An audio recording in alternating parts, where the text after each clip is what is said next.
As concerned parents protest illegal immigration across the country, Keir Starmer's government and the police are cracking down on them using counter-terror monitoring software and the sudden discovery of the power to ban protests. Bear in mind they didn't do this when BLM were chasing their officers down the street or when pro-Hamas mobs were chanting for jihad and to globalise the intifada right here in Britain every weekend and Wednesday following October the 7th.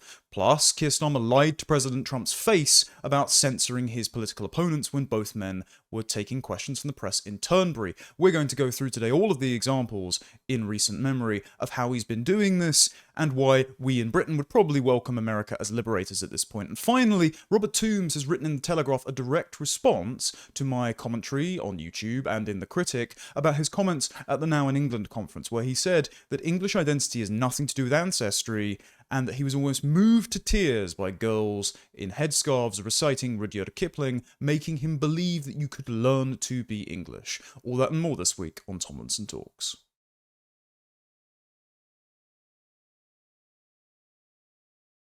To whom does a state owe its loyalties? Well, the British state seems to think that it is to foreign criminals. This is off the back of the protests against the illegal migration hotel in Epping after an Ethiopian asylum seeker, 8 days after breaking into the country, allegedly tried to sexually assault a 14-year-old girl. And when the parents discovered that the asylum hotel was in the vicinity of the school, then they started demonstrating for 2 weeks. The council voted to close down the hotel.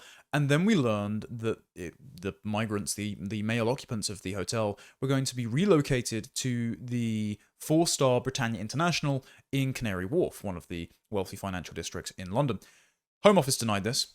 Then we saw them putting up barricades, bringing in mattresses and toothbrushes to the hotel. And so people started protesting outside it.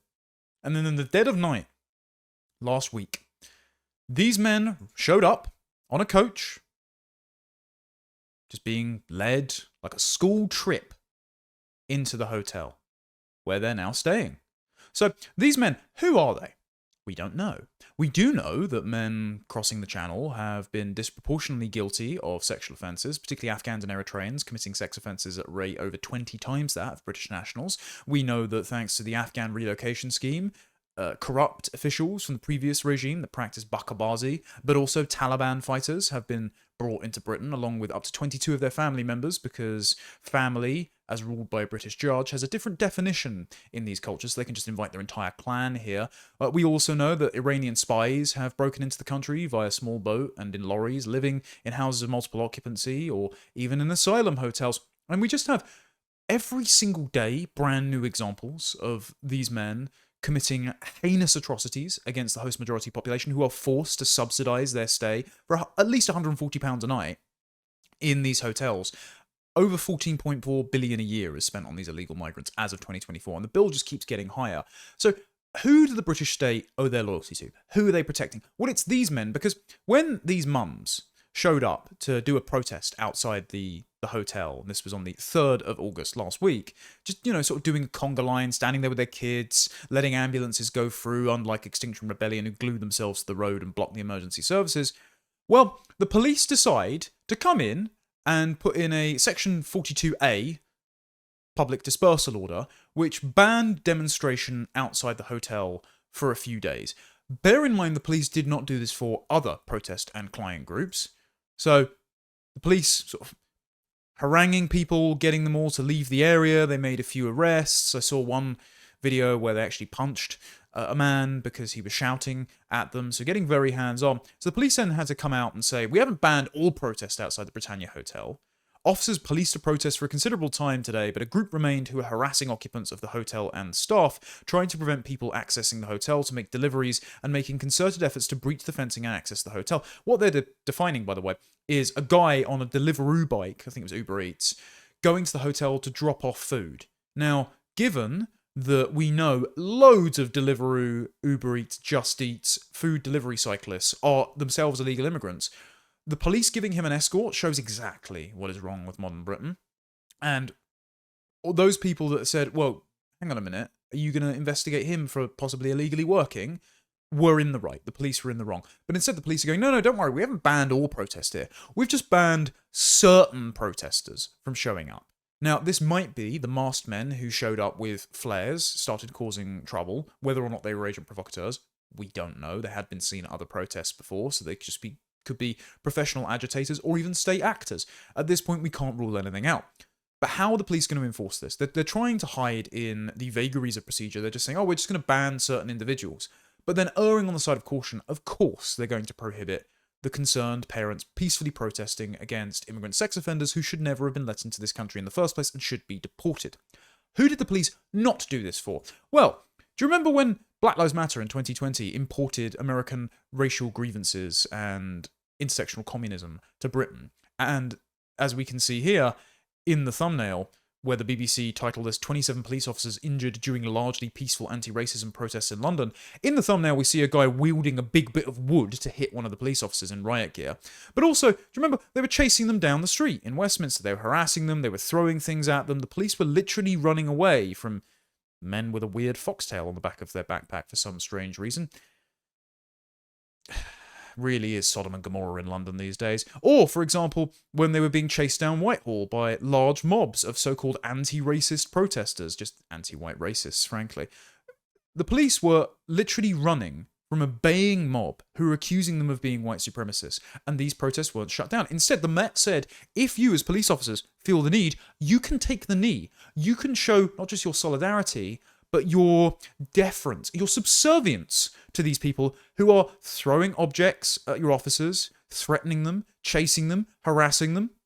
It's for the same reason, by the way, Notting Hill Carnival is never banned. We've had police officers sexually assaulted, people defecating people's front gardens, police officers being bitten, machete attacks, acid attacks, stabbings, murders, thefts there. We've had it year after year, and yet did the police crack down on them? No, because it would not be anti-racist, because it would inflame community cohesion, because we have a two-tier system where certain ideologies, particularly eco-protesters and socialists and race communists, but particularly Muslims and non-whites, are given preferential treatment by the government and almost certainly, until the 11th hour intervention, the Sentencing Council, who are going to issue new guidance to give those groups, cultural and ethnic minorities, Muslims, trans activists, the disabled, for some reason, lighter sentences for the same crimes as straight white men. So we have an explicit two-tier system, and this is exhibited by how hard the police and the state are cracking down on these peaceful protesters, these concerned parents, compared to these special interest groups. And also, perfect example of this, when Hizb ut-Tahrir were standing in the streets, shouting, Muslim armies rise up for jihad, now a prescribed terror group.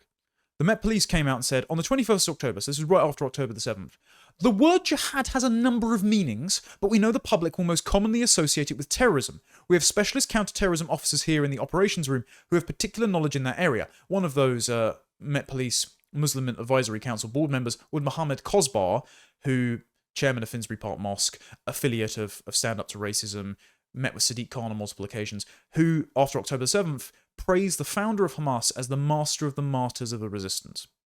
Did they ban the Palestine protests after they shot fireworks at police officers and police horses? No. So again, they are cracking down on parents who are noticing and complaining about completely preventable immigrant sex crimes by foreign criminals breaking into our country, but they do not crack down on actual jihadist groups or race communists of Black Lives Matter who assault their police officers. And so this is just bringing the entire country to a boiling point, to the brink of civil unrest. Then let's look at the men themselves in the hotels. Who are the police protecting here? They're laughing at us. Look at this. This is outside the Barbican Hotel where the protest happened, where Stand Up to Racism magically materialised again, all in masks, chanting for the demolition of Britain's borders, and the police didn't feel the need to make them not cover their faces. There were scuffles with the police here. Anti-racism activists, so literal communists, clashed with police and anti-migrant protesters. So they were the provocateurs. Have they been cracked down on? No. The men in the hotels think this is hilarious because they know the police are acting on their behalf. They know that they are being put up at our expense in luxury accommodation, given food, healthcare coverage. They can earn money by illegally working as delivery drivers and not pay any tax. They've got... Where did these poor refugees fleeing war zones get brand new iPhones to film us on? Who are they posting this to? Like, these are the people that our state is protecting. It's not just the state who hates us, right? These people hate us. They are exploiting us. They are taking advantage of us, and they are just as to blame as the police, the gangs smuggling them in, and the state is. They should not be here. They are awful people. They should all be deported. Here's another example. This bloke just saying to people who are filming outside the migrant hotel, I'm not here to assimilate, I'm here to take over. Why is he here? Why is this man in my country? He shouldn't be. He should at least be deported. At the very least. Now, we know what these men are like.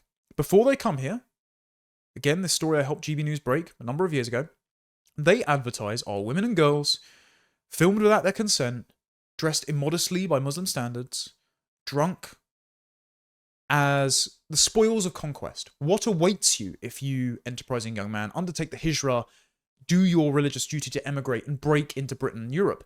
White girls await you. They see our women and girls, our wives, our mothers, our daughters, our sisters, our friends, as the spoils of conquest, and they broadcast it openly. They've also been broadcasting ISIS fighter footage, by the way. So, amidst that and videos of them burning down churches, smash cut with them being on boats and breaking into borders, I happen to think they're not here to integrate. I happen to think they're probably not even just here to work. Many of them are here for violent means. So we know the character of these men as they come into this country. And we also know the character because they just keep committing sex crimes. It's just every day. So here's one. Channel migrant, sexually assaulted teenage girl with special needs in broad daylight, jailed for just 14 months. So here's the chap, Aaron Hatch, and he is Eritrean, of course, was living at a taxpayer-funded Holiday Inn near Heathrow, and because he's already spent about that time on remand, he will not get any more time in prison. Why is he here? Why is he in the country? He should have been deported for breaking into the country in the first place, not least of all for now committing this sex crime, but now he's not even going to stay in prison. And this man got 20 months less than Lucy Connolly did for a deleted tweet, than the late Peter Lynch did, who died in prison for sexually assaulting a 19-year-old girl with special needs. What? We're paying for this. Like, I'm almost speechless with rage. And it just keeps going, by the way. Every single day. Iranian man who sexually assaulted another girl, 13 years old, in an alleyway, is jailed for just 7 years. This is Sorash Amini. And the judge who sentenced him didn't consider him to be a dangerous person. I mean, again, the state is actively facilitating the sexual abuse of children. They have been for decades, as we know, with the grooming gang scandal. But they're just doing it even more so now by bringing men like this in, housing them at our expense, rolling out the red carpet, so to speak, with luxury accommodation, and then giving them light sentences when they abuse our children. Then there's this. Another migrant tried to kidnap a 10-year-old girl while living in a 3-star taxpayer-funded asylum hotel. This is Edris Abdel Razig. I shouldn't even be pronouncing names like this. I shouldn't be reading these headlines. But again, it's happening. He lives in Stockport in Greater Manchester. He'd been living in a 3-star, £100 a night hotel in Wilmslow. And he's going to appear, he appeared before judges on the 15th of July. He remains in custody on remand, and he's meant to appear at Manchester Crown Court on August the 26th. This is in Nuneaton. Follows the attack in Nuneaton, by the way. This attack in Nuneaton was covered up. 2 Afghan asylum seekers have been charged over the alleged sexual assault, again, of a 12-year-old girl in Nuneaton. This is Ahmad Mulkahil and Mohammed Kabir, charged with aiding and abetting the sexual assault of this girl, as well as strangulation and kidnap, who is now receiving specialist care. Now, the Mail reports, despite the huge interest in the incident that has been caused in Nuneaton, sources told the Mail on Sunday that Warwickshire police advised local councillors and officials not to reveal the asylum seekers' background of the 2 suspects for fear of inflaming community tensions. One local who contacted us accused the police of a cover-up in an effort to suppress information which the public have a right to know. He said police feared Nuneaton would face similar violent protests that took place outside a migrant hotel in Epping, Essex. They were only violent when the police themselves bust stand-up-to-racism protesters, escorted them to the front lines and then bust them away, acting as a personal transport service for the union-backed socialist agitators who want to demolish Britain's borders. So they provoked, with the assistance of the police, the parents peacefully protesting immigrant sex offenders being housed in hotels at their expense, and then now they're being characterized as violent racists. Absolutely disgusting. Not the case. The parents are totally in the right. So the source says they, the police, are hushing it up because they don't want an Epping situation on their hands. Warwickshire Police defended its position, saying in a statement, where relevant, sensitive information around locations, details of the crime, and policing activity to catch offenders can be shared, with a warning that this is sensitive or confidential information, and disclosure by those being briefed could affect future court hearings. Why did you then release the footage of the white guy being arrested from Epping? Why did you then release the footage of people being hauled off planes and arrested for being part of protests following the Southport massacres last summer? Why did you release the identity of the white bloke who was seemingly drunk, who ploughed into crowds in Liverpool and killed and injured people? Why is it that you always release the identity of offenders when they're white English people, but not when they're migrants who should never be here, and all of their crimes are a consequence of government policy and could have been prevented? So then Chris Philp, who's the Shadow Home Secretary, commented on this, and he said, the police must be open about who is committing these alleged offences and not try to hide it, otherwise we risk a repeat of the grooming gang scandal, where horrendous crimes are covered up because of the identity of the perpetrators. It's not just a repeat of that, it's still going on, it's still happening now. Like, the national inquiry the government has committed to is not a national statutory inquiry. It is local inquiries with statutory powers taking place over the course of years. And as Louise Casey said in her audit, we know the guys that are coming on small boats, being housed in hotels, like these chaps, are participating in the scandal itself. And so we know that the government is actually giving more demographic fodder to the grooming gangs while they've got this inquiry going on. None of these men should be here. And the government's unwillingness to leave the human rights doctrines that demand that they treat everyone as being indistinguishable. Actually, even worse, they treat minorities as these beleaguered groups who deserve protections and special provisions from the state against the host majority. They are not willing to leave these conventions like the Human Rights Act, like the European Convention on Human Rights, like the UN Refugee Convention, which would be prerequisites to deporting all of these people. They are not willing to do that. Therefore, if the purpose of a system is what it does, the purpose of government policy is to stockpile foreign sex offenders at our expense. And this, again, just another one that's just happened yesterday. Pakistani asylum seeker has appeared in court accused of sexually assaulting an 8-year-old girl multiple times. Kamran Khan. Why is anyone seeking asylum from Pakistan? It's a horrible country. We shouldn't let anyone in from Pakistan, especially after the grooming gangs. Why are you seeking asylum from what is ostensibly a country that we give foreign aid to, we have visas with? If Pakistan is such a humanitarian nightmare, why are we admitting anyone through legal means to come here? Why is not every Pakistani an eligible asylum seeker? What is happening is, this is likely an illegal migrant, one of the worst of Pakistan, and Pakistan's a pretty bad country anyway, who is exploiting our laws to stay in the country to commit crimes and take our money. So, Kamran Khan, 43, sexually assaulted the child twice between September 2024 and July 2025 before forcing her to watch a third person engage in sexual activity. I'm not going to read the rest of that because it is just the most heinous acts of child abuse. He has denied the charges because, yet again, they don't have a conscience. They do not have a concept of guilt. They have a concept of honour, which means that admitting to doing something wrong has the risk of impugning your reputation. So actually you have an active disincentive to be honest with the authorities, to comply with the law. So long as getting away with it advantages you, your family, your clan, your community, your ummah and your religion. We cannot have a country with these people. They do not share our moral systems. But yet the government wants them here anyway. And now, as proof of the government wanting them here anyway, Yvette Cooper's solution to the backlog of illegal migrants filing for asylum claims is just to rubber stamp them. Carl Benjamin once commented, he thinks that just the physical size of the Home Office itself is the only limiting principle on the number of foreigners we are battery farming, right? It's just they can't get more desks in for race activists and Islamic infiltrators to sit there and just approve visas every day. So Yvette Cooper is saying that she's going to clear the asylum backlog. The Home Office are tweeting this out. We're clearing the asylum backlog. January to March 2025 saw a 116% rise in asylum decisions. Decisions. They are granting them. They are granting more than ever. Which means, don't be fooled, these men here are not going anywhere. They are going to be in our country. They are going to claim benefits. And if you are claiming asylum, you can claim benefits. Something insane like 7 billion is spent on universal credit for refugee households every year. Why? Why is Britain taking in any refugees? We are basically at the arse end of nowhere relative to all of these other countries. They cross through every single other country before getting to us. Other than if we have a profound relationship with the country. Like if America were to fall to a dictatorship tomorrow, I'd probably take over some heritage American friends of mine and harbour them here until their country is fixed. But why are we giving indefinite leave to remain to Afghans? Why are we allowing Pakistanis to claim asylum? It's because the government wants them here. They just want more foreigners here. That is just the end point of their ideology.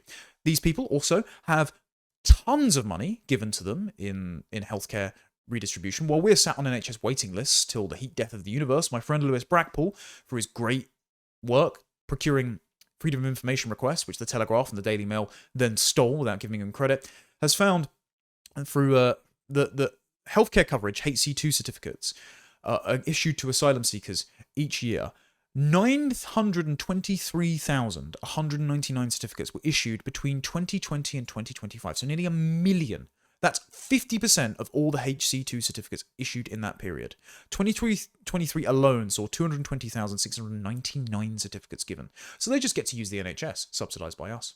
They're just coming over here for free money, for iPhones, for health tourism, to sexually assault children, and to laugh at us when parents go out and complain about it.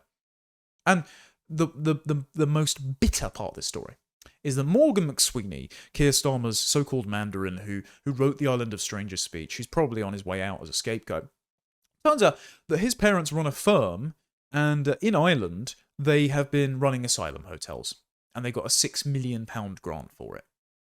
Yeah. So no wonder they don't want to tackle this, because they themselves are making money from it. And now, Labour, if you complain about this, probably I'm going to be on a watch list, are using anti-terrorist tracking software to track critics of immigration. They've already set up that new unit in the Home Office for police to monitor tweets that are anti-immigrant. But now they've got this. This was set up just after the Southport protests. A Whitehall disinformation unit that used to hunt for jihadists, but instead now we're just importing them, is being used to find critics of asylum hotels. This is the National Security and Online Information Team, originally developed to hunt terrorists. In 2017, ministers commissioned Faculty, an AI firm, to help search for recruitment videos posted by ISIS. Turns out that, as an old story goes, the members of the Home Office Islamic Network find this quite funny. One of the members, during a King's College London seminar, I think it was in 2023, sat and watched a video of ISIS recruiters and then pointed and laughed at the screen and said, "Oh, I know that guy. He used to go to my school." So that's the kind of people that we have running immigration and counter-terror in this country. The government now consider it to be a counter-disinformation platform, with the implication being that these concerned parents in Epping and all across the country are just being whipped up online by Russian disinformation rather, because disinformation means it comes from a foreign state. So they can't even get their propaganda terms right. So basically, the state considers you a terrorist if you complain about foreign sex offenders being housed at your expense down the road from your daughter's school. We are being betrayed on just an unfathomable scale, and this cannot continue. The people protesting peacefully, of course, don't go and give the state a cause to lock you up when they're already looking for an excuse. But the parents that are protesting peacefully are doing an excellent job. You are well within your rights to do so. I support you completely. And discourage agent provocateur elements from trying to turn you violent that will give the state a reason to clamp down on you. But as proven by their two-tier treatment, they're always looking for an excuse to clamp down on you. The state want to ban this, whereas they let violent client groups not just protest for their racial and religious grievances, but they give lighter sentences to, and your money to, foreign sex offenders. Because they are protecting them and not you. Britain is becoming a really right-wing country just because the downsides of immigration, all the problems it causes, have become so obvious at this point. It's undeniable. Now, don't get me wrong, our state is still controlled by demented liberals, human rights activists, and closet communists who are trying to glue shut the lid on civil unrest that they have caused through decades of mass migration and a multicultural appeasement strategy. However, when even the institutions are letting slip that this experiment isn't working, and when the British public, when polled, are now in favour of mass deportations, reversing mass immigration, and say they don't like Islam very much, the centre cannot hold. The faux consensus of the last how many years that mass immigration is an unalloyed good and diversity is our strength is a fiction that is exhausting itself. So let's go to the OBR, the Office of Budget Responsibility. This is the sort of like nerve centre of the permanent managerial quango state that really runs Britain. It's a body that is set up by the Cameron government in the 2010s to tell the government how to spend money. It exerts its authority over the Treasury, which subordinates parliamentary sovereignty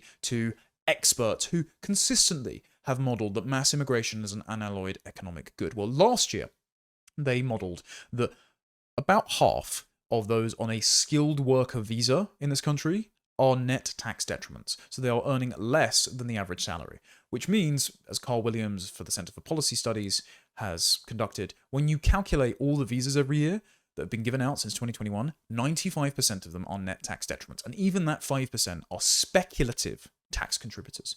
That doesn't even say anything about the cultural concerns, which we'll get onto in a moment. And so now the OBR have come out and said, an official from the OBR, David Miles, who's an executive at the Office of Budget Responsibility, is telling the government to stop relying on mass migrant labour because it is objectively making us poorer.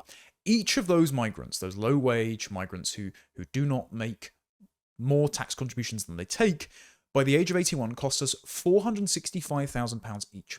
Why am I paying to battery farm indolent third worlders in my country? Why do I want 33% of Pakistanis and Bangladeshis who never work staying here? Why do I want, frankly, any Pakistanis or Bangladeshis here? Because they don't want to live in Britain. They want to recreate the conditions of the third world in my country. None of these people should be here. They should be encouraged to return home, or if they commit a crime, they should be swiftly deported. But the fact that the OBR themselves are producing this data and saying here that low-wage migrants cost the taxpayer at least £200,000 by the time that they retire. And you can just see that a high-wage migrant contributes a fair amount, but they're a slim minority, and that doesn't talk about the questions of culture either, which, as Eric Kaufman has written in White Shift, is actually most people's concerns about immigration. They cloak them in concerns about logistics, public services, job opportunities, but usually it's about a sense of belonging, a sense of cultural permanence, a sense that they don't like rapid demographic change. So even the high-wage migrants are suspect in cultural terms, but at least they're contributing, right? Low bar. The average wage for a migrant is dipping well below the contribution threshold, and the UK residents, because we're an aging population, is well down. But nowhere in their lifetime do low-wage migrants contribute positively to the tax base. And that is the overwhelming majority of them. And that is presuming they come here at 25, not as children. But as we know, with data from the Netherlands and Denmark, second and even third generation immigrants commit the same economic and criminal behavioural patterns as their parents. So these people are never net tax contributors. And we should know this because the people who comprise a civilization build the civilization. And if you look at the civilizations they come from, they're not prosperous. They're not orderly. They aren't places we would want to live. So let's not take entire populations from those places and bring them here. And people just sort of understand this intuitively now, but it's nice to have some of the numbers backing it up. And speaking of some of the numbers, YouGov did some polling, and it turns out the British public are really Islamophobic, which is just a word invented by the Muslim Brotherhood to stigmatize reasonable critics of Islam so that they can cloak their laundering of jihad through the taboo of anti-Semitism or homophobia. But actually, the British public, in their personal interactions with Islam, the relentless terror attacks, the grooming gang scandal, the constant ethnic grievances brought up by MPs like Ashbana Begum or Ayub Khan in Parliament, the gaslighting, just the fatigue we feel with Islam is now prevalent.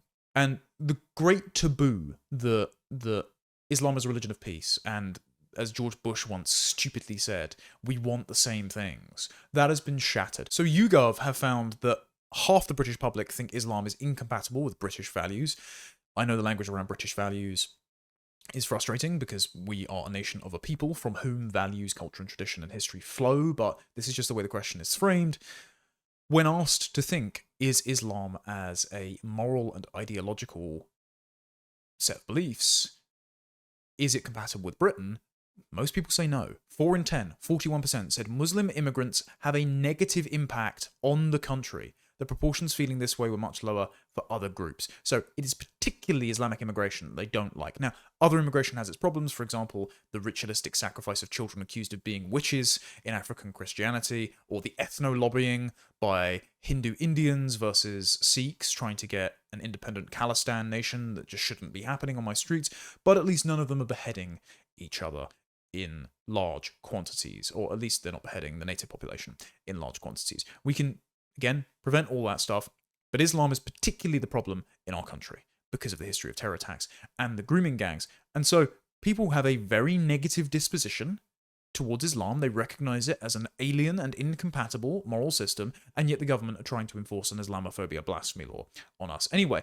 And the country, writ large, would like mass deportations. They support mass deportations. Now, YouGov says this is just because they think that there's actually more illegal migration than legal migration. However, the British public, when asked last year, do you support lowering immigration? They misjudged immigration by a factor of 10. They thought it was 70,000, not 700,000 net. And yet, 90%, 9 in 10 constituencies wanted it lowered anyway. So the British public are very far right, according to what the media and the political class would say. And this is particularly pronounced among Reform's own voters. 86% of Reform voters want mass deportations. They agree with the sentence admitting no more migrants and requiring a large number of migrants who came to the UK in recent years to leave. 45% of all Britons, almost half, agree with that. 86% of Reform voters. And Reform are topping the polls. According to recent polls, they're going to get a 300-seat landslide, and Labour are going to lose over 300 seats, and the Tories are going to be reduced to about 14 seats at this rate. So mass immigration is the issue. Mass deportations is the solution. It is not only the right thing to do, it is a vote winner. And so they're saying, here we see majority support for admitting no more new migrants and requiring large numbers of them to leave. The most unpopular position is a large increase in the number of new migrants allowed to come to the UK. Now, they say again, our research shows almost half of Britons, 47%, think there are more migrants staying in the UK illegally rather than legally, including a third of the public who think the illegal figure is much higher. Now, it is much higher than is stated on record, because we know there's at least 2 million illegal migrants here overall. There was at least 1.2 million by 2017. We've had multiple years of increased illegal migration and visa overstays and changes to the visa system, plus the 180 to 200,000 men who have come over on small boats since 2018. So there's bound to be millions of illegals here that need to be deported immediately. But people still, legal or illegal, think these people are here illegitimately, unjustly. And so the legal distinction doesn't really hold, I'm afraid. They just don't want these people here in the first place. So, if a political force presents itself that can substantively represent this suspicion of foreign nationals because they bring their incompatible customs here, if someone will be brave enough to talk about Islam, and to his credit, Rupert Lowe absolutely has, for Restore Britain, if people are courageous enough to address this issue head on, then you will barnstorm an election in 2029. We're just waiting on people to pluck up sufficient courage to do so. Some politicians have said it. You know, Katie Lamb did a video the other day saying that foreign nationals who are on benefits must be made to leave. So that's not just the illegal distinction. That's saying we'll rescind your benefits and we will send you home because you shouldn't be exploiting the British taxpayer. But also we need to be much more concrete on the cultural concerns, not just the economic concerns. We need to say Islam is incompatible with Britain. We need to say there should not be new mosques. We need to say that there should not be cousin marriage, that there should not be the burqa, there should not be halal slaughter. Anyone found to be violating those laws will be deported. We should, frankly, make the argument to say that Islam itself is just a hostile belief system that we will not allow into politics and into public life. We are well within our rights to do that. And I think that is popular, palatable, and will only continue to grow as the problem gets worse. So Vice President J.D. Vance has yet again warned that Germany is committing civilizational suicide, bringing mass migration and a multicultural appeasement strategy, particularly towards Islam and all the ensuing terror attacks, and inflicting it upon the citizens of their country and censoring them when they notice the obvious and undesirable consequences of diversity. Vice President Vance has also warned about this happening in the UK, as have I, and I went on Timcast IRL recently and explained why civil unrest is brewing in Britain. I clipped this for my channel. It's done extraordinarily well, so thank you to everyone who has shown interest in this. So I thought I would sit here and make the case to our former colony, our prosperous cousins, to my American friends who I love so much, as to why, if you are interested in regime change, and you've been doing it in the Middle East to nations that hate you, toppling dictators to replace them with ISIS and the Taliban instead, if you're eyeing up your next timeshare to spread liberal democracy to, what about London? What about the UK? We would welcome you as liberators. Now, to start off, I'd just like to draw your attention to the fact that Keir Starmer has been repeatedly lying to Donald Trump's face any time that free speech and censorship has been brought up. It was brought up by Vice President Vance in their Oval Office visit while Keir Starmer and members of his cabinet sat uncomfortably around men that they had called racist, sexist, and members of the KKK. I'm looking at you, David Lammy, for your Time magazine piece. But when JD Vance mentioned the UK is censoring UK citizens and using leverage against American tech companies to do it, Keir Starmer just flat out lied to Donald Trump. With our friends in the UK and also with some of our European allies. But we also know that there have been infringements on free speech that actually affect not just the British, of course, what the British do in their own country is up to them, but also affect American technology companies and by extension American citizens. So that is something that we'll talk about today at lunch.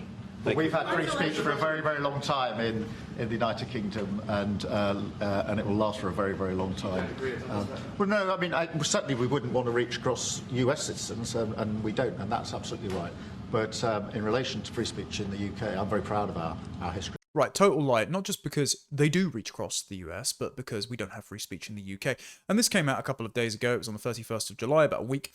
And this is a revelation by the House Judiciary Committee under Representative Jim Dorden, who does very good work on this stuff, that the Labour government last year, in the aftermath of the Southport massacres and the subsequent protests, reached out to American tech firms, while it was still in the Biden administration, of course, and asked them to censor footage of protests and also censor mentions of two-tier Keir, because the accusation got under Keir Starmer's skin ever since Elon Musk amplified it, because it strikes to the heart of the fact that the British state is taking the side of foreign criminals and jihadist groups against its own law-abiding population and making said white British people pay for the privilege of it. So this is what the Telegraph described as a secretive Whitehall spy unit. This is under the Technology Secretary Peter Kyle, the same guy that just compared Nigel Farage to Jimmy Savile, and they were flagging, quote, concerning narratives to the likes of TikTok. And the email is here.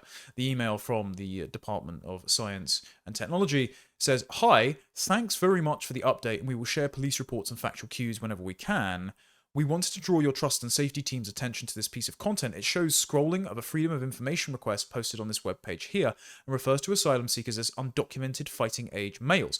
We saw this same accusation that this was a racist or conspiratorial narrative embedded in Dame Sarah Khan's report, actually, at the end of December last year with communist group Hope Not Hate, where she said that far-right narratives refer to asylum seekers as fighting age males. They are. Multiple of them are sex offenders. Some of them have been caught as being Iranian spies or members of the Taliban. And so this is accurate, but the government is trying to leverage, and has been trying to leverage, American social media firms, and TikTok, obviously in hock with the Chinese Communist Party, but at least the American headquarters, to take down posts that are critical of the government and critical of their immigration and asylum policy. It says, just to flag the context, hotels for asylum seekers have already been seen targeted protests, and there are significant risks of these becoming violent. Home Office colleagues have been in touch with us about concerns surrounding this type of content. Bear in mind, the Home Office sat on 4 months until I actually helped GB News break the story. Footage of people smugglers sharing videos of girls filmed without their consent on nights out, dressed immodestly by Islamic standards, to market them as the spoils of war to prospective clients in North Africa. And this was shown alongside burning churches in France and breaking into European countries via border fences or crossing the channel in small boats. They knew that was going on for ages. It was only because a whistleblower brought the information to me and told me the Home Office knew this was going on, and it was made public, that then the Sunak and eventual Starmer government tried to work with social media firms to try and get them to take this footage down, and they have been taking it down since the 1st of April 2025, but it took over 2 years for them to act on people smuggling gangs from the Islamic world, preying upon our wives, mothers, sisters, daughters, and friends. But when it's criticism of the customers of those people smuggling gangs, oh, no, we've got to reach out to TikTok right away and make sure that American headquartered social media companies are censoring their platforms. and the people on it. It says, please could this be assessed by the trust and safety team? There is a definite sense of urgency from here. This is much like the mafia going, oh, nice restaurant you have here. Would be a shame if you didn't pay your protection money and something happened to it, wouldn't it? So they are trying to strong-arm social media companies into doing their censoring for them, and they have been successful in many instances. See the Intercept expose in 2022 in October, where the Biden administration had a secret portal, along with the intelligence agencies, to take down posts that were critical of Anthony Fauci and were criticizing the Biden administration's COVID and vaccine narratives, and that's as far as I'll go with challenging that on YouTube. Then Keir Starmer showed up to Turnberry, the Trump estate in Scotland, when Trump was making his visit, and was asked multiple questions by Bev Turner of GB News, and Starmer yet again lies to Trump and says, we have free speech. You discuss the importance of free speech today. Well, free speech is very important. I don't know if you're referring to any place in particular. Perhaps they are, but We've had free speech for a very, very long time here, so we're very proud about that. I wonder if he knows, thanks to that awkward smile he gives, just that nobody believes him. Absolutely everyone hates him. And that smile actually makes it worse. He's rubbing it in our faces that 12,000 people are arrested every year, 30 people a day, for offensive social media messages. And that doesn't even count the statements made in person, the sort of Islamic blasphemy law being enforced, the brand new offences created by the Online Safety Act, which we'll be going through in a moment. So Starmer, yet again, lied to Trump when another question was asked by Bev Turner at the sit-down press conference. He says, we are not censoring anyone. That is untrue. For example, the public space protection orders placed around abortion facilities that have led to Christians praying silently in their head, being arrested and charged by the police. Isabel Vaughan-Spruce being a great example. This was in February of 2025 under the Starmer government. She has been, again, harassed by police for a third time to say that standing on a street corner, potentially praying in your own head, is causing people alarm and distress. So they are more concerned with people praying for the lives of unborn children ended by the abortion industry than the ending of the lives of unborn children. Also, Christian pastors, another client of the excellent work by those at Alliance Defending Freedom, ADF International, Christian pastors attacked in the street by speaking about how the Quran describes Jesus being attacked by a man in a Deliveroo costume, sort of just the peak of current Britain, right? Where this guy can get away with attempting to do violence against this chap just for describing the contents of his own holy text. It can be afforded protection by the police. But this man, Pastor Dia Moodley, has not only been arrested here for threatening to breach the peace, but he was also arrested again. Like, in March 2024, he was arrested for affirming that sex is binary and for talking about Islam. So the police are picking and playing favourites with sexual, religious and ethnic groups and enforcing a two-tier justice system to avoid the native host majority population and even non-white Christians holding negative opinions about their particular protected groups. So yes, you are censoring people, Keir. Yes, you are arresting people. The police who are under your government's control, who are abiding by legislation and guidance that you could repeal tomorrow if you didn't like it, but no. Your Home Secretary, Yvette Cooper, has promised to make it worse.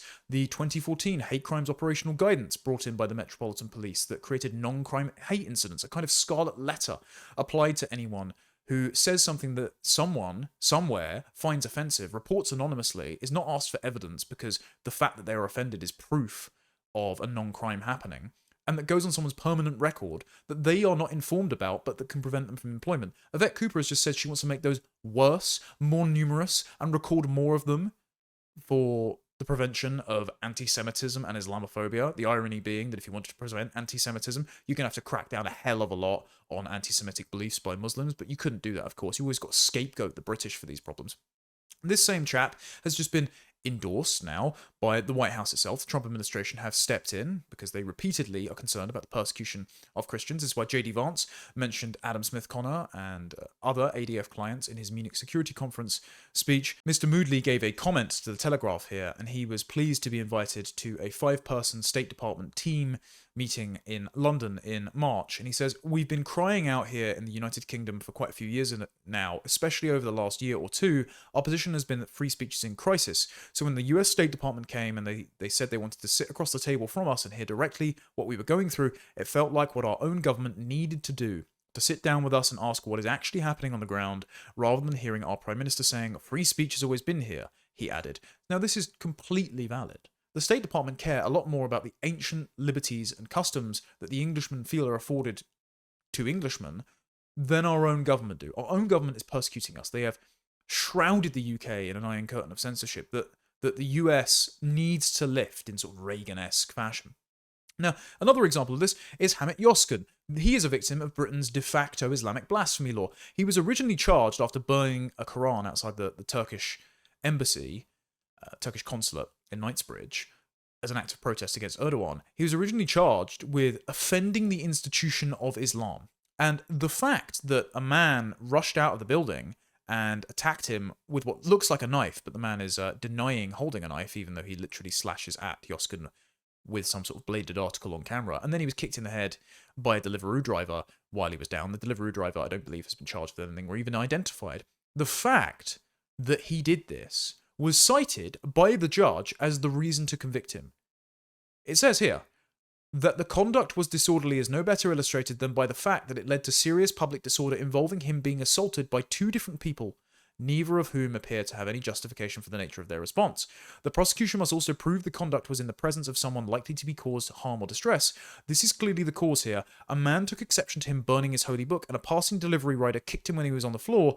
They were likely to be Muslims in the location who would suffer harassment, alarm, or distress. So, if you upset a Muslim by disagreeing with Islam, holding their book up, or burning it in an act of protest, and they violently attacked you, possibly lethally, as almost happened to Salman Rushdie when he lost an eye, then you will be prosecuted for offending your attackers.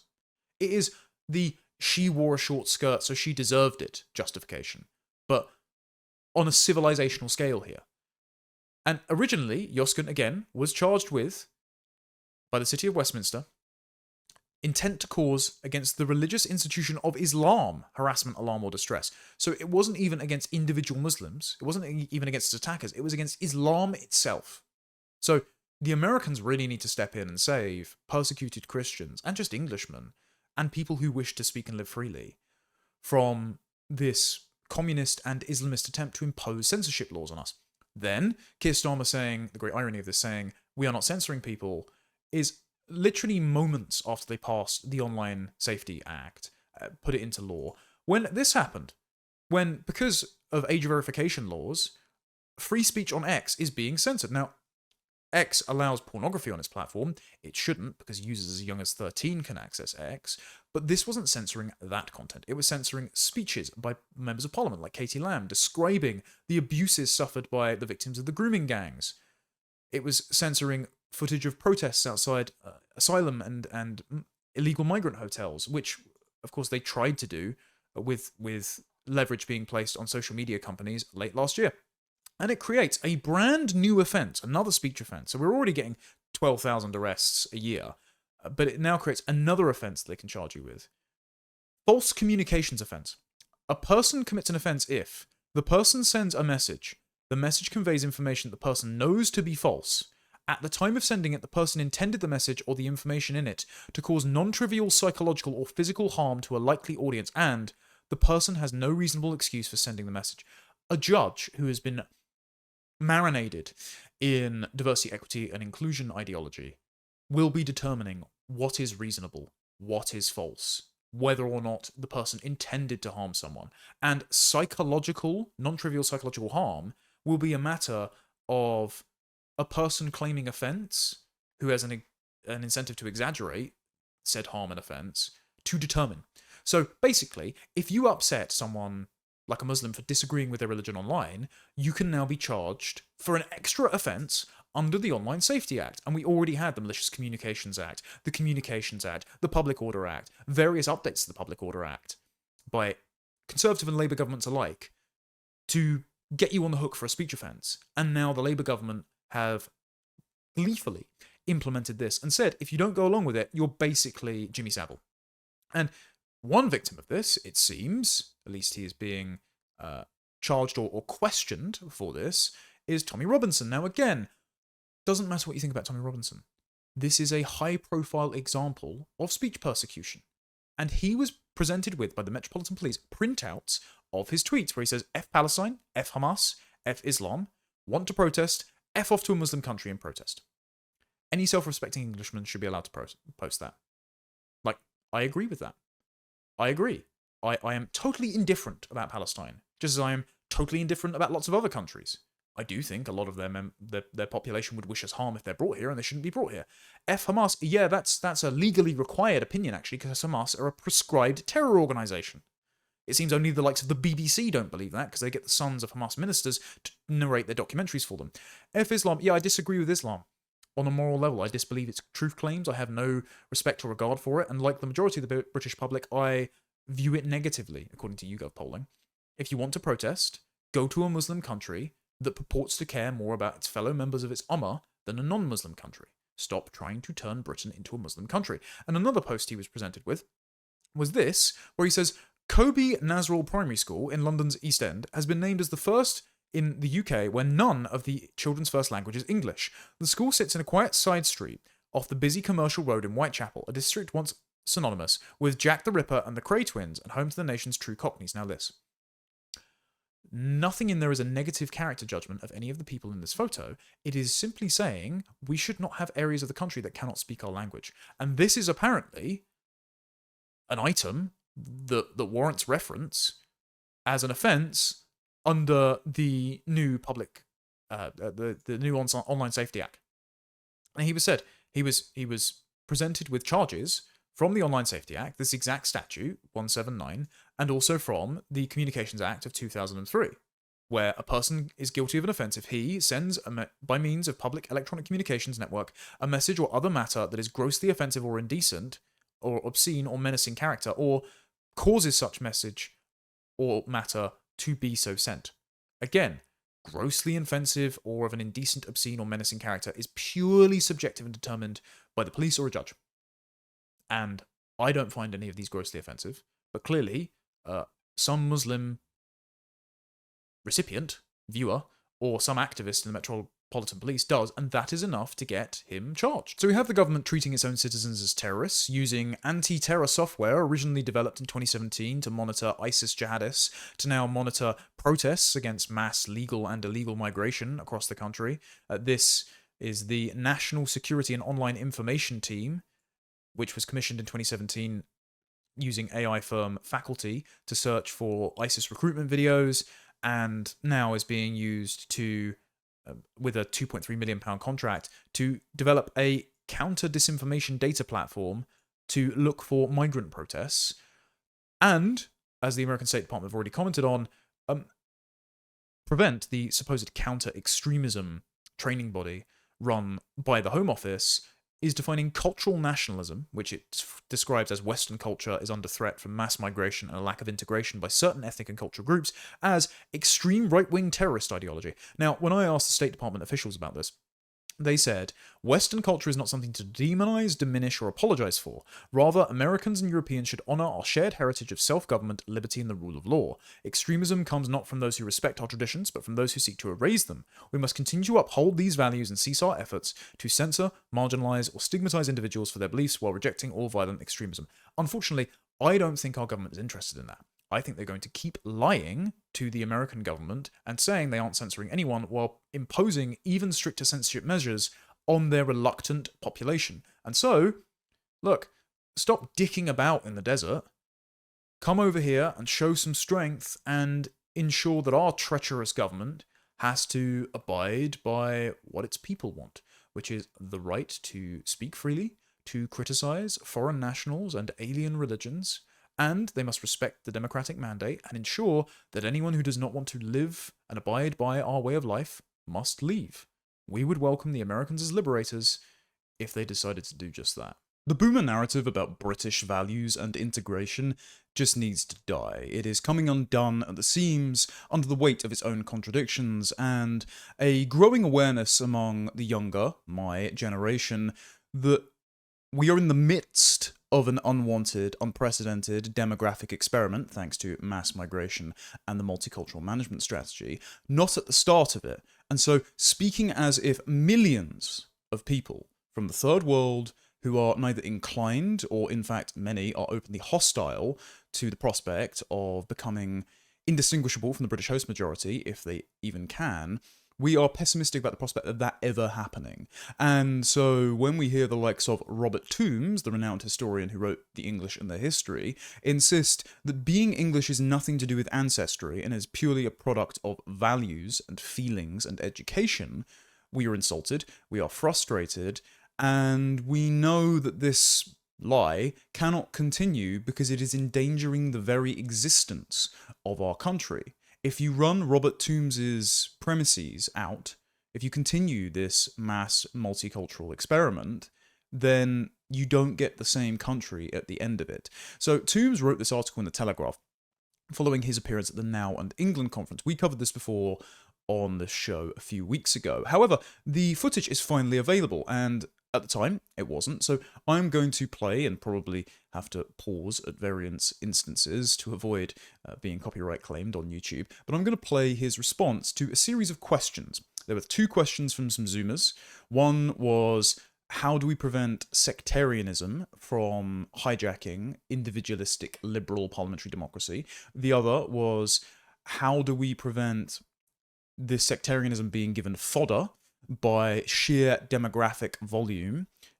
Even if we stop mass migration tomorrow, Mohammed is consecutively, for 2 years now, the #1 baby name in England, and so this rising tide of political Islam is just an undeniable force that we're going to have to confront. And then from Carl Benjamin, if anyone can identify as an Englishman, why are we worried about this demographic change in the first place? And so Danny Kruger provided a response, recognizing that this is a hot topic for, as you can see, the largely younger crowd than the predominantly boomer panelists, other than Laura Brown, who was chairing, and Thomas Skinner, man of Bosch fame, on the end. But also, he said nothing about the demographic situation other than trying to ban things like postal voting as a kind of management strategy to curb the behavioural excesses of the people who are already here. Then Robert Toombs responded with this. Well, I haven't got a lot to add to that because I agree with all that. I think I'd add abolish postal voting, if that can be done. Stop cousin marriage, probably. And somehow clone Catherine Burble Singh. Because if you've been to her school and you see little girls with headscarves on, reciting Kipling and singing the national anthem, you think that becoming English is actually quite possible if you want to do it, and if you're encouraged to do it, and indeed required to do it. There was a lot of groaning from the audience that the microphones did not pick up at that point, including me shaking my head, because, as I've said in the past, the Michaela School is presented as a one-size-fits-all solution to the problem of having millions of first and second and even third generation immigrants in this country who were not wanted here by the population in the first place, who live in ethnic enclaves, who live in cultural silos, who hold deep moral and racial prejudices against the host population, and would like to see this country turned into the countries that they fled, despite having fled them in the first place. And so this idea that we can then become a sort of secular, liberal management state, that the state can take on the aspect of Catherine Burble Singh, can become a kind of headmistress to arbitrate these disputes between ethno-cultural groups, is undesirable, because before mass migration, we had a low enforcement cost, high trust, spontaneous moral order culture that arose out of the natural inclinations of the Anglo-Saxons. You can see this in the German laws among the tribes, as documented by Tacitus, but also the long-standing Christianity that was made ergonomic to English instincts that was practiced in this country even before we were an official kingdom of England, before we were a British Isles, before we were a United Kingdom, before we have become a UK, spelled Y-O-O-K-A-Y. So this is why the grumbling came from the audience, and the audience being young matters, because we have only ever grown up post-1997. We've only ever known this dysfunctional multicultural Britain, and so we haven't had our experience of foreign nationals filtered through the kinds of limiting principles that the likes of Robert Toombs has, which is wealth, education, and sheer numbers. Instead, we have grown up around diversity with capital D and seen its undeniable deleterious effects in rising crime, in sectarian, ethno, and religious lobbying in our politics, in blatant and unpunished anti-white hatred directed at us, and us being sort of Nicholas 30, being forced to pay, using the largest tax burden since the Second World War, for social housing, benefits, translation services, language classes, job opportunities, you name it, for hostile foreign nationals, and we just don't like it. And so we are very pessimistic about the prospect of integration, and also, we weren't asked if we wanted to embark on this project of integration in the first place, so this is why the audience turns on Toombs here. What's ridiculous? Do you think you can teach someone English? Yes, of course you can. That's how we all learn it. To wait for the pub after to discuss if you can teach them English. No, it's not. I think this might be a discussion for after the conference. So the chap in the front, it's hard to make out, but he said, being English is a matter of ancestry, and Robert Toombs says, of course it's not. So I took issue with this in a critic piece that is hopefully going to turn into a debate between myself and these two figures in the thumbnail. We're still trying to set a date for that. But then it went quiet. This was back in June. It went quiet until Toombs the other day published the following piece in The Telegraph, where he doubles down on these comments and says, being English is not a matter of your ancestry. And I feel the need to cover this because in the second paragraph, he takes some not so thinly veiled and quite petty shots at me, frankly. Toombs, you're about 3 times my age and you're behaving like a schoolgirl, really. He says, this brief debate was unfortunately stopped by the chair so that we could go to the pub, but the day's discussion got huge numbers of viewers on YouTube, a longish report in The Spectator by Laurie Wastall, and a rather overwrought follow-up article in The Critic magazine accusing me, along with other self-identifying conservatives, such as Fraser Nelson and Neil Ferguson, of being a defender of multiculturalism and by implication of mass migration. Okay, yes. The reason is, as I quote in this piece here, Neil Ferguson, when making the case to me for Kemi Badenoch at ARC, after Kelly gave her maiden speech, her opening speech at ARC, he said that Kemi Badenoch and other ethnic minority and immigrant heritage politicians like her will make the case for integration to immigrants better than white men like us. And he said, by pure demographics, we're dying out anyway, so we're basically irrelevant. I disagree with that position. I think it's abhorrent. I think that we should be able to argue for our own nation on our own terms and not need to outsource the defense of our country to people who have regime-approved diversity body armor. And I don't think as well that, one, we will have the same country if we have immigrants arguing on our behalf to other immigrants, and two, I don't think it'll work anyway. I think most of these people they're not here for rational reasons. They're not here because of a deep love and reverence for the British host majority culture. Instead, they're either here for pure economic mercantilism, just extracting welfare and relatively prosperous job opportunities to where they come from, or they're here because, as many demented Islamists are, they're here for hijra, they're here for dawah, they're here to convert Britain into an Islamic country, and many of them are very open about this. Neither of those groups are going to assimilate, either because they're not thinking of our civilization in ideological or religious or cultural terms, or because they are thinking of it that way and they hate it and want to replace it with their own culture and their own Islamic faith. And so it is absurd to call oneself a conservative and to try to make this case, because you're not actually conserving anything. You're not conserving the people from which the culture, the history, the faith, and the feelings flow from, or are most intuitive. And the idea that Fraser Nelson is a conservative when he wants to treble the number of asylum applicants, when he said the Boris wave of post-Brexit migration was just an accident, not a conspiracy, when he celebrates the increase every year of Britain's population by 1% purely because of mass migration, because we have more deaths than we do births among the native population, as some sort of boon to our economy, never mind the fact that culture is being erased. And then he says, with a straight face and still insists, that Britain is undergoing an integration miracle despite being presented with the evidence of sectarian ethnopolitics, of the grooming gangs. He denies the rise in violent crime caused predominantly by migration in our major cities. So the idea that Fraser Nelson is a conservative is laughable, and so is the idea that Robert Toombs is a conservative. So Robert Toombs says, frankly, I thought this was laughable, and I've been joking with friends about being a lefty. I'm not saying that you are a leftist. I'm not saying that you yourself are going to take up a placard from the Socialist Workers' Party and demonstrate against the parents concerned about illegal migration outside a migrant hotel, Robert. What I am saying is you have the same liberal anthropology of leftists. You believe that people are blank slates. And this is something he says in here, actually. He says that all babies are born as blank slates.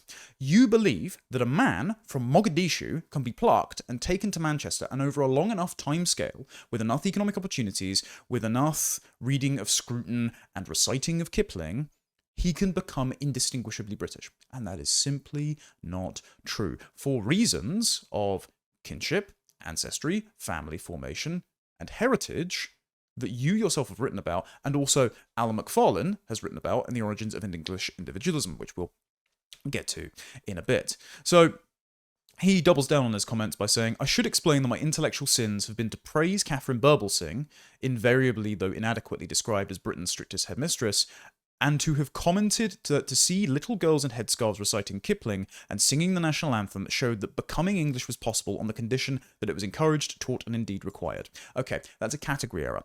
Englishness, Irishness, Scottishness, Welshness are ethnic identities. They are a distinct people. They are a chain of families, unbroken for over 1,000 years. Ed West, who spoke earlier in the day, his book Diversity Delusion, is very clear on this, that between 927 and 1927, the British people remained 90% the same genetic stock. So that means it was an unbroken chain of families left alone on our rainy little island to incubate a particular way of life, imparted from one generation to the next. In the great chain of civilization, as Edmund Burke would say, these little platoons that act as custodians for their culture. And if you are a conservative, Robert, you should know your Burke. The idea that within a generation, you can impart this culture, this heritage, this identity onto a wholly different people through a few years at the Michaela School is demented. It's not going to work. And the reason you got so much pushback is because we are in the midst of this experiment. The undesirable consequences that were voted against every time it was offered have made themselves manifest, and your proposed solution is not just inadequate, it is insulting, because it is saying that we must make concessions to our identity, we must define ourselves out of existence to accommodate people that don't like us very much. So it's not only not going to work, it is insulting. And it's a category error, because you are trying to, and he admits to doing this in here, redefine our settled, concrete identity to be one of a Scout's pledge of modish values that could be from anywhere, hypothetically. They could be one of many countries in Western Europe or the Anglosphere. What separates British identity in Robert Tombs's formulation from Canadian identity, for example?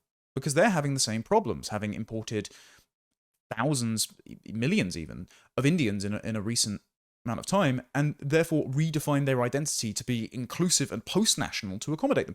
What's the difference between distinct English identity, or even British identity to Robert Tombs, and all the identities of the Anglosphere that are experiencing the same problem right now? There isn't one. So you have a conceptual problem here, and as a renowned historian and an academic, who many respected before this, you need to iron that out. It's just lazy scholarship otherwise. He says, on the Catherine Birbalsingh thing, is this multiculturalism? I can't see how. Progressives reject this as monoculturalism, as it involves inculcating a common English culture. Poetry, certainly, and also Shakespeare, the classics, history, mathematics, science, and indeed as many as possible of the educational riches that those same progressives reject as colonialists. So a few problems here. Number one, you cannot learn an identity. You can't. This is Michael Oakeshott's distinction between technical and practical knowledge. Practical knowledge is gained, so wisdom, through experience, through being on hand. Technical knowledge is gained from a textbook or a manual. And Tombs is treating a sort of Michaela School approach to teaching a patriotic British curriculum as a blueprint for becoming that identity, rather than just learning to respect it and revere it. He's not just conflating the two, he has a profound inability to conceptually distinguish different types of knowledge. Like, for example, if I read about the Edo period, I wouldn't become Japanese. If I read the Torah, I would not become Jewish. If I read the Quran, I would not be, well, I might be considered one of the Ummah. Anyway, point being, I don't think that Toombs has properly distinguished these two problems. And the other thing, Robert, is that yes, it is multiculturalism, because you fail to understand how you cannot layer a culture atop a deeply held religious conviction, as is demonstrated by the fact that these girls are wearing hijabs. The hijab is a symbol of a completely different, parallel, incompatible moral system in Britain. The hijab states that if women show their skin, if they dress immodestly by Muslim standards, they are to blame for sexual violence committed against them, because they have presented men with an occasion to sin. They have tempted them, and therefore it is not the men's obligation to control their urges, but rather the women's obligation to cover themselves up as to not to provoke the men. We do not think that way. As English common law has imparted onto women the ability to own property for centuries, we had marriages far later than the rest of the world. It's about 20 as an average in the medieval period. In the sort of 16th to 19th century, we had an age of 25, so we didn't have a lot of child marriage. We see women as capable moral agents. That does not mean that we are identical. It does not mean that we are equal in all capacities. It does mean, however, that we should be afforded the potential to exhibit equal moral dignity, and we should be afforded the same legal protections. Sharia law, for example, does not afford women the same legal protections. Her testimony is worth 1/3 of that of a man. So if she is sexually abused, 3 witnesses must attest to her chastity, otherwise she's punished with adultery. And that is often punished through stoning. And that was punished through stoning because Muhammad, when he moved from Mecca to Medina and was rejected by the Jewish tribes settled in Medina as being the next Messiah, they laughed him away as a very naughty boy, he brought back the penalty of stoning for apostasy and adultery. Very different to Christ saying, do not stone the adulteress, because only he who is without sin should cast the first stone. There's an old Catholic joke, by the way, that a rock comes hurling out of the crowd, hits the adulteress, strikes her dead, and Jesus turns around and says, thanks, mum. So, we have a very different moral conception to Muslims. And the idea that these girls, by reciting Rudyard Kipling, are suddenly transmogrified into British people who hold our customs and our Christian faith and our common law to be second nature to them, is itself laughable. It is wrong. And if you run this experiment, you're going to end up with a Muslim country anyway, Robert. This is why people rejected this. It is, you almost created like the avatar of what is not going to work. And just as a side point as well, to prove Robert's failure to distinguish between the concepts, Rudyard Kipling was born in India. Does that make him Indian? No. So, these Muslim girls being born in Britain does not make them British or English. They are of a different ethnic extraction. That does not mean we have to insult, deride, or morally condemn other ethnicities. I'm against ethnic bigotry on those lines. I judge people as individual moral actors. This is the great revolution of Christianity, that you are, as an individual, the locus of moral responsibility. However, does this mean that that is the case for every other ethnicity and culture and tribe? No. Most people place a lot more premium on collective responsibility. And if you fail to acknowledge that, we won't have a civilization. We will just have it hijacked by sectarian, ethno, and religious politics. Now, Robert continues, this is a completely separate issue from mass migration. Uncontrolled, non-selective, and far beyond rational limits, it becomes economically ruinous and socially divisive. It corrupts democracy, affronts sovereignty and law, and pulverizes national solidarity. I favor narrow limits and strict enforcement, but you don't, because you're willing to allow them to wear the hijab, which means that they still hold within their heart a religious prejudice that, if practiced at the political level, with sufficient demographic volume lending it demographic support, it will disfigure this country beyond recognition. And if your only opposition to mass migration is the pace and the scale of change, then what you're proposing is, against the express wishes of the British public, rapid demographic change sufficiently managed by an authoritarian state.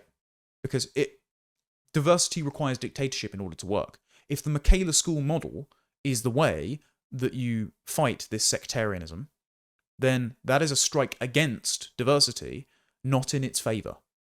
Right? If it requires a centrally planned and strict model of governance as compared to the relatively hands-off parliamentary sovereignty limited monarchy that Britain had before mass migration, then that means that this is an undesirable project to embark on.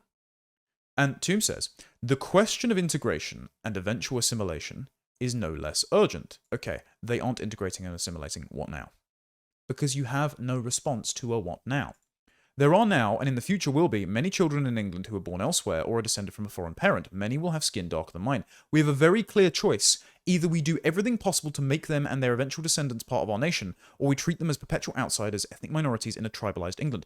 That is a false dichotomy. Total Hobson's choice. There is not the only choice of we redefine ourselves beyond reason to encompass our antonyms and to appease people who do not like our way of life as it stands, or we become the Nazis. That is a total false dichotomy, as usual, set up by civic nationalists to depict this sort of boogeyman of hard-bordered ethno-nationalism as the lingering enemy that must be defeated, and therefore to legitimize their own position. The third option is we assert our cultural identity without any confusion as to who the ethnic English, Scottish, Welsh, and Irish people are. We can accommodate a small handful of outsiders who will marry into our tribe, who will engage in military service, who will adopt the religion of our state, who will forego their prior identities and loyalties if possible. But that number is so few that they're usually named in the history books. I use the example of Ayaan Hirsi Ali for this. Married herself to Neil Ferguson. However, the rest can go. They can live where they are more comfortable. If they would like to transfigure our culture, they can go elsewhere, and we do not have to be cruel or violent to do so, except to the criminals who should be forcibly deported. Instead, if people cannot support themselves financially, they should not be paid to stay. If they do not like our culture, they should be encouraged to leave and go somewhere else where they feel more at home. That is the third, sensible, and popular option that Robert Toombs is setting his face against. No, we should not redefine English identity out of existence in order to accommodate people who do not like us at all. And Toombs, as well, goes even further than most, because most people would say, okay, British identity is a legal and political identity, whereas the constituent nations of the British Isles, so Ireland, England, Scotland, Wales, have ethnic identities. And by excluding someone from that ethnic identity, it does not mean that they cannot be British by passport, by citizenship, and it does not also mean that they are somehow morally inferior to us. It just means they have different parentage, different ancestry. It's just a statement of fact, just as it is to say men cannot identify as women or women cannot identify as men. However, Toombs says, I'm speaking of England and rather than Britain. Being British is primarily legal and political. Many newcomers are happy to be British, but we are also English or Welsh, Scottish, and Irish, and that is a deeper kind of belonging. The United Kingdom is technically a state nation. England is a culture nation based on shared history, customs, and emotions. Without these, the UK is an empty shell. Okay, that is just not true. It is not true that England is a purely cultural nation. Nations are collections of families. Larry Siedentop is very clear on this. The earliest nation-states of antiquity, like Greece and Rome, were founded on families who would gather together, pour libations and offerings out to their ancestors at the hearth, bury their ancestors in the soil. When they would go from one state to another, they would take some of that soil and plant it where they would move to in order to show that their ancestors had been carried with them. Often they would take relics from their previous cities. The best example of this is Constantinople, which hosted a relic from Troy that had also been hosted in Rome to show continuity between the civilizations. City-states, national identities are based on ancestry, heritage, parentage, family, and ethnicity. And yes, of course, religion, because the religion of the family became the religion of the city-state. And often when tribes intermarried and mixed, they would create new faiths, gods of shared heroes and myths and concepts. But this would all be rooted in the fact that the tribes had intermarried in the first place. And if you lost the religion of the state, you were rendered basically stateless. If you lost your state due to a sacking or a battle, you had been considered abandoned by your ancestors and the gods. All of this mythology, all of the spontaneous order that gives rise to nations and city-states is bound up in family. That is what our identity is based on. So no, it is not purely cultural. The culture is downstream from the people, hence the prefix British, English, Irish, Welsh, or Scottish before values, culture, and identity. It belongs to a definitive people, and those people are distinct from other peoples, like Hungarians, or the Japanese, or the Indians, or the Jews. Loads of these groups are distinct, and they are defined by their people. And Jewish identity is a perfect one for this, because just because they lost their state did not cease them to be a people. They were stateless, and that was a tragedy for them, so it would equally be a tragedy for the English to become stateless. But just because they lost their landmass, it did not cease their identity to be. Do you know who agrees with this? Funnily enough, it's Robert Toombs. So if you go to his book, The English and Their History, he defines the English in his introduction as the people who took the name English, set up an English kingdom, and subsequently named their country England, and those who have lived there after them and thought of themselves as members of an English nation, are in two ways products of history, because of what happened to them, and because of the constantly changing ways in which they remembered these experiences. This book explores these two connected themes. Though apparently simple terms, nation and memory raise questions that need to be considered briefly at the outset. What a nation really is has exercised thinkers over the last 2 centuries, whether nations are ancient or modern phenomena, whether they have some organic existence as cultural, genetic, or geographical entities, whether they are political and ideological fabrications, or indeed various mixtures of these. My view is that most nations and their shared identities are modern creations, the products of literacy, urbanization, and state-led cultural and political unification. So, he is saying that the nation-states itself are modern inventions. But we had the Kingdom of England over 1,000 years ago. And he, in his opening line, says, the people who took the name English. So that means the people precede the nation, a distinct group of people, of families, a tribe, who identify themselves as this people. And so membership of that people is conditional on a relationship with that tribe who owns the label. And so if those people, who historically have been very suspicious of foreigners, by the way, travellers from the Netherlands and Italy, in written correspondences back to their countries, have described a sort of suspicion and hostility to outsiders among the English for centuries. If those people have voted in every election and referendum since 1974 not to take in those millions of immigrants that you talk about, Robert, then that means that those immigrants, unless they have married into our tribe, are not afforded our identity. And so, no, you don't get to just carte blanche, rubber stamp them with the English identity because they meet your academic bar for integration and assimilation. Someone who's very good on this, by the way, is, of course, Alan McFarlane in The Origins of English Individualism, and I have his book here. But there's a very good passage about English identity that sums up most of his work. And it says that to survey the very whole considerable philosophical and travel literature of Europe bearing on this problem from the 13th to the 18th century is beyond the scope of this work. We will therefore single out a few notable accounts or statements, firstly by foreigners who wrote about England, and secondly by Englishmen who were comparing their own society with those around them. This is in the chapter defining the English character. Although they made comments on many differences of customs and manners, we will concentrate on half a dozen of the central features that we were probably connected directly to the pattern we have elaborated. The highly developed and individualistic market society was one which would lead to unusual affluence distributed widely over the population. It was a situation of very considerable social mobility based on wealth rather than blood, and with few strong and permanent barriers between occupational groups, town and country, and social strata. The strong sense of individualism was likely to be found embedded in the laws, in the concept of individual rights and independence and liberty of thought and religion. In conjunction, these characteristics would be likely to lead foreigners to think of the English as an arrogant and self-sufficient nation. Thus, we should expect foreign observers to notice that England was economically, socially, and ideologically very different from the rest of the continent, and for Englishmen comparing their own nations to others to feel the same. Point being, individualism is a form of English tribalism. So the individualism that Robert Toombs is preaching as being the cornerstone, the defining feature of being English, is putting the cart before the horse. Individualism is intuitive to, invented by the English people. So you need an English people to pre-exist the values that Robert Toombs is saying makes them members of the English people. He's got everything backwards. And this individualism is a product of England's specific family formation. This is, again, put in Alan McFarlane's work, which I encourage everyone to go and read. But Because we had very low rates of cousin marriage, it was prohibited by the first Archbishop of Canterbury. It was then reinforced in the 13th century by the Catholic Church. It was only repealed by Henry VIII because he wanted to marry Jane Seymour, who I think was a cousin. But cousin marriage was never practiced among the majority British population. It was only a preoccupation of a few members of the royal family, like Queen Victoria and Prince Albert.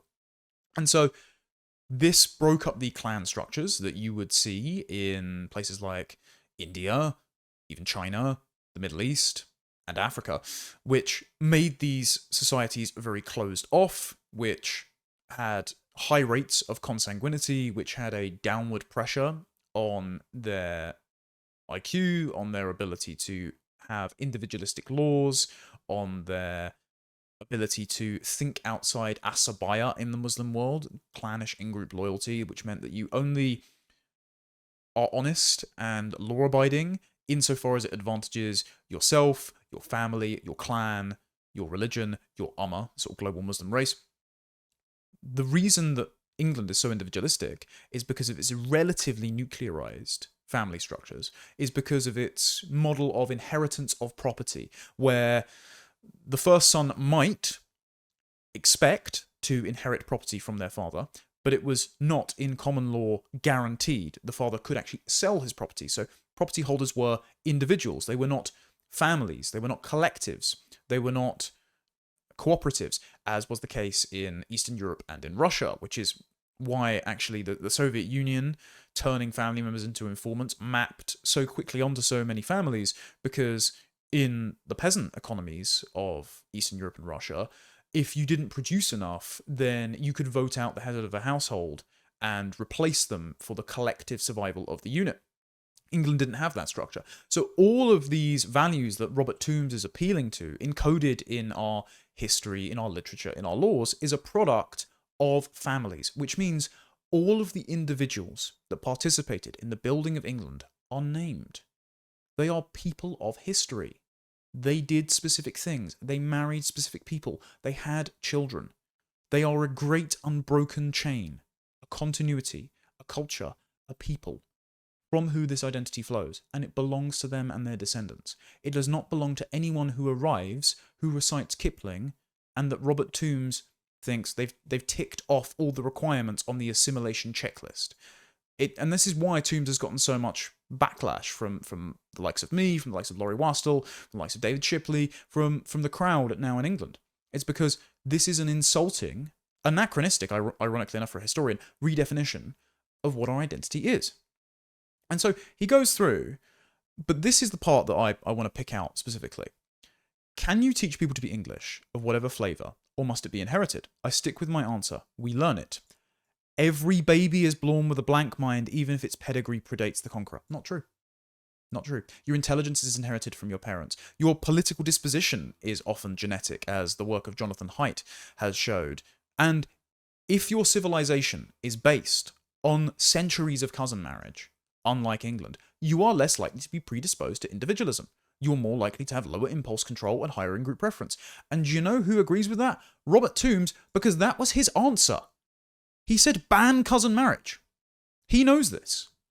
So it's insane for him to say every baby is born with a blank mind. Unfortunately not. That doesn't mean we hold them accountable for the sins of their fathers. It doesn't mean that we inflict collective punishment on an entire people. But it does mean that we recognize we're not blank slates. We're not born free and equal. Liberalism is a myth. And that countries are made the way they are because of the people, the sort of collection of families over time, who make them that way. People create countries. Countries do not create peoples. Again, Toombs have it completely the wrong way round. So he says, English ancestry may mean that children learn Englishness at their mother's knee, or they may not. Many natives despise their English heritage, what the greatly missed philosopher Roger Scruton lamented as the repudiation of home. Yes, what Toombs carefully sidesteps here is also Roger Scruton's idea of a pre-political we. You cannot solve political questions if you do not define the community to whom these concerns relate and who are petitioning the state to have them redressed. And if you redefine our we to be literally anyone around the world because everyone is a blank slate and they just haven't arrived in Britain yet, then there is no cohesive community who can redress their grievances. Again, profound philosophical problems in Robert's argument that go unaddressed. And it's just not good enough because we are in the midst of an unwanted demographic experiment which has wreaked havoc on our country and disfigured our identity. And so we don't have time to play around with this optimistic narrative that everyone will just assimilate. He says, my heckler thought that Englishness cannot be taught, but it certainly can be untaught. Schools, universities, and cultural institutions across England, from the National Trust via the Museums Association to the Church of England, are busily undermining Englishness by propagating distorted and negative histories to make the native born ashamed and the newly arrived resentful. All entirely true. However, two things can be observed here. Firstly, as you can see in the communist countries, take Hungary for example, cultural and economic revolutions can be reversed. The love of country can be reawakened in a population which has been brainwashed to hate their own identity, their own history, and their own state. Christopher Lasch, in Culture of Narcissism, spoke about how the center of modern consumerist individualistic solipsism is not considering yourself a person of history, being ignorant of your own history, and therefore feeling no obligation to your ancestors. And it's actually that obligation to your specific ancestors which grounds you and gives you gratitude. All of that can be undone. People can be taught to have a love for the history that they feel belongs to them, the culture they feel belongs to them, the feelings which are most ergonomic to sit in their hearts. Yet again, that is much easier, actually possible, versus the impossibility, the Sisyphean feat of trying to install love for a totally different religion, history, culture, and heritage in a completely different people who have no connection to this land, who don't walk around its churchyards and think, I could well be related to these people. This is my country. And the other thing to observe is that you share the same anthropology as these revolutionaries, Robert. You, unlike all of the historians that you look up to, have this French revolutionary style belief that all men are infinitely malleable, that babies are born as blank slates, that with sufficient education, you can become perfected as an English person. And clearly you think English culture, quite rightly so, is the sort of peak of human civilization. So what you're proposing here is basically a utopian project. So when you laughed off the idea of you being a leftist, you share a lot of their politics, you just don't know it. And the final thing, I must say, other than just this sort of self-flagellating anti-white hatred comment, and who is in charge of all this? The English elite, the great majority, is pink-cheeked and blue-eyed as I am. That's not true. The Home Office is riddled with Islamic activists, for example. There are multiple Pakistani and foreign heritage politicians sitting in Parliament lobbying more about Gaza than Great Britain, who are obsessed with Islamic sectarian issues, and they have a lot more power than I or even you do, Robert. So no, a lot of this is actually just anti-white racism given political credence. But the final thing that I'll put is Toombs says, the conference I mentioned at the start of this article was organised by the Roger Scruton Foundation. Scruton saw England as its people's home, no more, no less. He wrote that while mass migration and multiculturalism have profoundly unsettled us, we can address the problem of social integration which is founded on national sovereignty and the sense of place. That might well be true when it's a handful of people, not when it's millions. He welcomed the outsiders' desire to belong. If they don't desire to belong, what then? You don't have an answer. You aren't willing to tell them to go elsewhere. You just want to redefine our identity until they accept it, which means that we are erased. Anyway. And, Scruton, wrote that they could bring to their new home a sense of gratitude for having found it. I see that gratitude in Kemi Badenoch. She's married into the tribe, fair enough. Suella Braverman, fair enough. Priti Patel is apparently indistinguishable from Edmund Burke, who I don't think Toombs actually understands, Benjamin Disraeli, and Winston Churchill. Priti Patel is the same as Winston Churchill. So if you didn't think that Toombs was credible already, this hammers it home. If lying about Brexit, if inflicting upon the population the largest wave of third world migration in history, against the advice of even the pro-migration Migration Advisory Committee, is an example of a sense of gratitude for having inherited English identity, Robert, then what does ingratitude look like? Who fails your integration test by this standard? If Priti Patel, who set up a Hindutva chapter in Britain, who said in Foreign Affairs Select Committee meetings that Indian diasporas are living bridges back to the motherland and asked for advice on how to leverage this for greater relationships with the Modi regime, basically turning the demographic that she allowed into the country into democratic pressure against the British state to favour India. If she counts as a prime example of gratitude for inheriting English identity, then who isn't English? The reason this divide is emerging among the older, established, self-identifying conservatives, who themselves are liberals, like Robert Toombs, and the younger, slightly more reactionary, but certainly more socially conservative right-wingers, who, as Matt Goodwin described recently in Policy Exchange, prioritize cultural concerns about identity, immigration, and specifically Islam, over economic concerns, the sort of debates between Thatcherite capitalism and Soviet socialism and communism that were raging during the heyday that Toombs was involved in and paying attention to politics.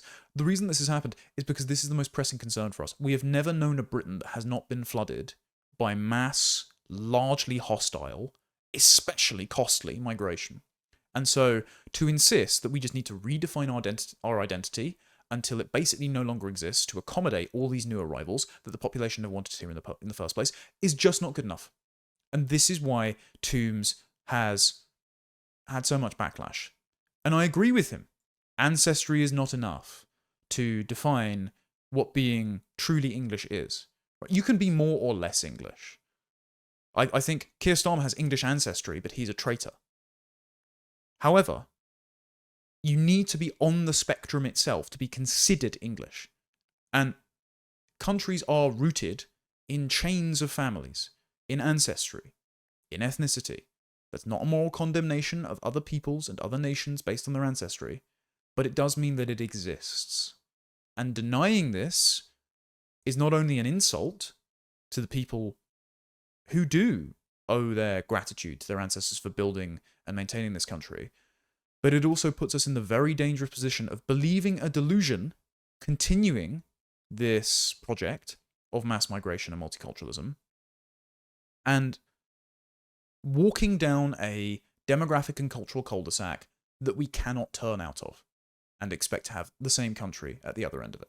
So, frankly, just a terrible article by Toombs. And this boomer optimism about the prospect of integrating the overwhelming majority of immigrants here already or around the world, it just needs to go.